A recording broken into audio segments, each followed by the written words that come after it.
Hello guys, അപ്പോൾ ഞാനിന്ന് വന്നിരിക്കുന്നത് എൻ്റെ കൈ ഒടിഞ്ഞു എന്ന വിശേഷം അറിയിക്കാനാണ്. എൻ്റെ കൈക്ക് എങ്ങനെ ഒടിഞ്ഞത് ചോദിക്കുകയാണെങ്കിൽ സൈക്കിൾ ആക്സിഡൻ്റ് ആണ്. സൈക്കിള് മറിഞ്ഞു, എന്നിട്ട് റോഡ് ക്രോസ് ചെയ്ത് ഉരുണ്ടാണ് വന്നത്.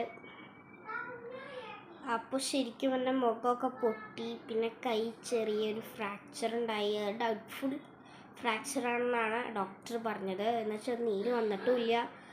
അപ്പോൾ അടുത്ത ആഴ്ച ഡോക്ടറിൻ്റെ അടുത്ത് പോയിട്ട് ഇത് കുഴപ്പമൊന്നുമില്ലെങ്കിൽ അഴിക്കാമെന്നാണ് പറഞ്ഞത്. കുഴപ്പമുണ്ടെങ്കിൽ വീണ്ടും ഒരു മാസം ഒരാഴ്ചത്തോളം കെട്ടി വയ്ക്കേണ്ടി വരുമെന്നാണ് പറയണേ. അപ്പോൾ അത് കാരണം ഇങ്ങനെയൊന്നും ആരും ഇത് ഉണ്ടാവാണ്ടിരിക്കണമെന്ന് നോക്കാം കേട്ടോ. ഞാൻ ഇന്നലെ എൻ്റെ അമ്മ ശരിക്കും ഒന്ന് പെട്ടുപോയി. ശരിക്കും ഇന്നലെ എൻ്റെ അനിയത്തി ഇന്ദിരാഗാന്ധി ആയിരുന്നു. അപ്പോൾ